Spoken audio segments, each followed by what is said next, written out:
So many times we the people of God, దేవుని ప్రజలమైన మనమే, ఇప్పుడు యేసయ్య పిల్లలమైన మనమే కొన్నిసార్లు మన జీవితములలో తడువు చేయుట, కొన్ని రోజులు ఆలస్యం అవుట వలన,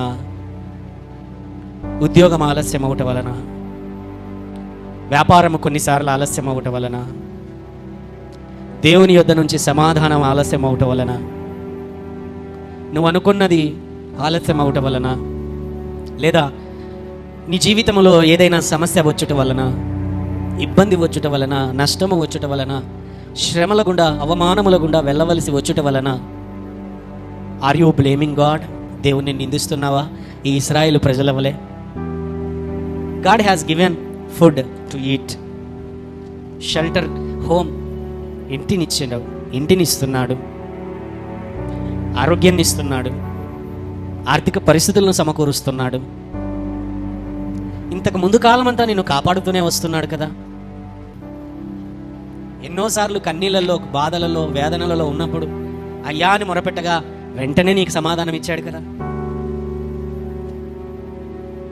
అవమానాలు నీ మీద పడినప్పుడు అయ్యా నాకు సహాయం చేయవా అనగా ఆపదల నుండి, ప్రమాదముల నుండి, మరణ భయము నుండి నిన్ను విడిపించాడు కదా. The most efficient tool, testing tool in the Kingdom of God. దేవుని రాజ్యంలో దేవుడు ఉపయోగించేటువంటి ఒక వస్తువు ఉంది, ఒక పనిముట్టు, ఒక స్క్రూ డ్రైవర్ అనుకోనండి, దాన్ని పనిముట్టు అంటారు. మన విశ్వాసాన్ని పరీక్షించడానికి దేవుని దగ్గర ఒక పనిముట్టు ఉంది. హల్లెలూయా. నీటిని దేంతో కొలుస్తామండి మనము? లీటర్లలో కొలుస్తాం, అవునా కాదా? పాలను కూడా లీటర్లలోనే కొలుస్తాం. అదే శనగిత్తనాలను దేంతో కొలుస్తాం మనము? కేజీలలో కొలుస్తాం, అవునా కాదా? దేవుని దగ్గర మనలో ఉన్న విశ్వాసాన్ని కొలవడానికి ఒక వస్తువు ఉంది.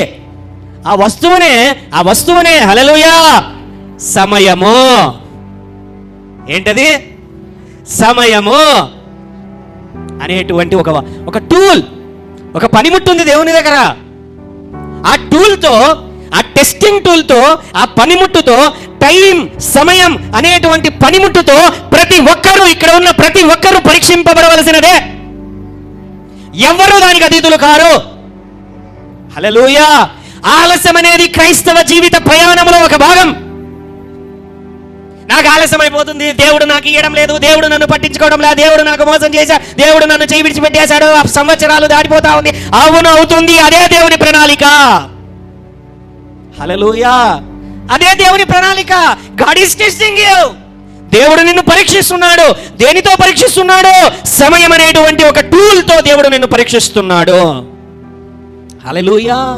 ఇశ్రాయేలు ప్రజలు 40 రోజులు మోషే తడువు చేయుట చూచి, మోషే అనేవాడు చచ్చిపోయాడు, మమ్మల్ని ముందుకు నడిపించేవాడు ఎవడు లేడు, ఎనికి పిలుచుకుపోయేవాడు ఎవడు లేడు, ఏం చేయాలి?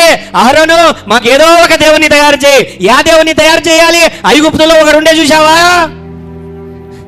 దూడదేవుడు. ఎవరు? దూడదేవుడు. ఐగుప్తులో దూడల్ని పూజించేటువంటి వాళ్ళు చాలా మంది అదే ఫాలో అయ్యేటువంటి వాళ్ళే అక్కడ ఉన్నప్పుడు. హల్లెలూయా. అందుకని వీళ్ళు బంగారం అంతా ఎత్తుకొని వస్తే ఒక దూడను తయారు చేశారు. ఆ దూడను ముందర పెట్టుకున్నారు. హల్లెలూయా. వెంటనే దేవుని కోపం వచ్చింది. పో మోషే, నీ ప్రజలను చూడిపో. కొంచెం లేట్ అవ్వగానే అప్పుడే ఏం చేస్తున్నారు?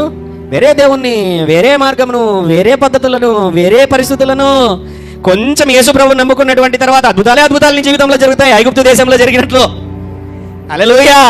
కొత్తగాలో యేసు ప్రభువుని నమ్ముకున్నప్పుడు దేవుడు చేస్తాడు. చేసిన తర్వాత కొంతకాలమునకు నీ జీవితంలో పరీక్షల గుండా నేను నడిపిస్తాడని దేవుడు ఏర్పాటు చేసిన మార్గం, దేవుడు ఏర్పాటు చేసినటువంటి పనిముట్టది. హల్లెలూయా. ఆ సమయంలో నిలబడుతున్నావా విశ్వాసములో? దేవుని ఎదుట నీ నమ్మకత్వాన్ని, నీ విశ్వాసాన్ని రుజువుపరచుకోగలవా? లేదా దేవునిని నిందిస్తూ, దేవుని మీద ఆరోపణలు చేస్తూ, నాకేం చేశావు, ఏం చేశావు, వాళ్ళు చేశారు, వీళ్ళు చేశారు, ఆలస్యం అవుతానే ఉంది అని చెప్పి వెనకడుగు వేసుకుంటూ నీ విశ్వాసాన్ని విడిచిపెడుతున్నావా? అనేకులు అలాగా విడిచిపెట్టి నరకపు మార్గంలో ఉన్నారు. హల్లెలూయా. ఆఖరికి మోషే అది చూచి బాధపడి ఆ యొక్క విగ్రహాన్ని నాశనం చేసి దేవుని దగ్గరికి వెళ్తే, దేవుని దగ్గరికి నేను రాను మోషే, నేను రానంటే రాను, వీళ్ళని పిలుచుకొని వెళ్ళిపో నువ్వు. దేవుని కోపం వచ్చింది. హల్లెలూయా. నేను రాను మోషే, వీళ్ళతో వచ్చానంటే వీళ్ళు ఇట్లాంటి ఆటలు చేస్తూ ఉంటారు, పిల్లాటలన్నీ చేస్తూ ఉంటారు, నాకు చేశారనుకో ఇంకా వీళ్ళని ఏం చేస్తానో తెలీదు, నువ్వు పిలుచుకొని వెళ్ళిపో. హల్లెలూయా. అయ్యా మోషే ఏమంటున్నాడు ఆయన?